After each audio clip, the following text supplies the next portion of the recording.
Le jeu de la Terre, partie 3. Le rôle de nos guides. Chacun d'entre nous faisons partie d'un collectif de conscience qui peut être différent et qui forme comme une constellation d'étincelles de conscience particulières.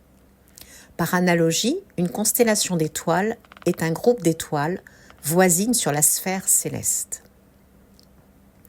Une autre analogie serait des grains de poussière disséminés çà et là dans différentes matrices, mais faisant partie originellement de la même Terre. Dans une constellation d'étincelles d'esprit ou étincelles de conscience, les étincelles de conscience sont toutes issues du même esprit directeur, mais ont des rôles diversifiés. Certaines animent une forme, comme vous et moi, alors que d'autres, pas du tout. Certains de nos guides sont issus de la même constellation d'étincelles d'esprit que nous, mais sont restés dans le sans forme. D'autres sont aussi dans la forme, comme nous le sommes, mais sur d'autres mondes, en d'autres lieux, en intraterre, en extraterre, et même dans d'autres galaxies.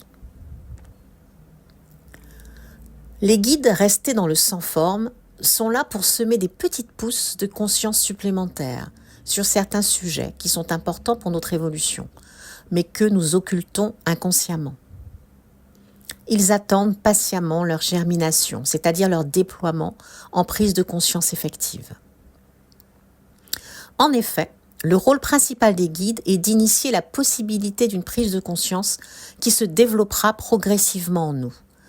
Car la loi est que ce dont on n'a aucune conscience ne peut se manifester.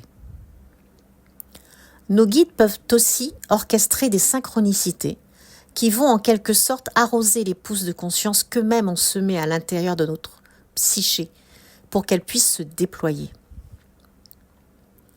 Les autres étincelles d'esprit, issues de la même constellation que la nôtre et qui sont comme nous, plongées dans la forme, mais dans d'autres espaces, peuvent aussi s'entraider, à partir du moment où elles sont conscientes de leur existence respective.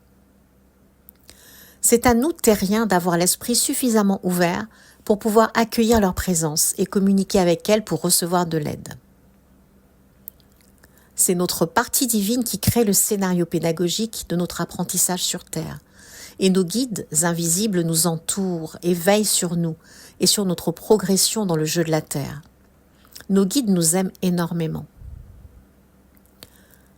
Tous les événements de notre vie sont issus de ce scénario, donc tous les événements ont une portée précise, en lien avec une nouvelle compréhension, une nouvelle ouverture de conscience ou un nouvel élan à manifester. L'objectif global du scénario est que l'on se souvienne de notre provenance.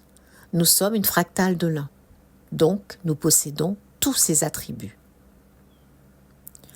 L'univers est immensément vaste, il est peuplé de différentes entités visibles et invisibles, de différents courants de vie. Cet univers est en quelque sorte l'expression de l'unité qui se déploie dans la diversité.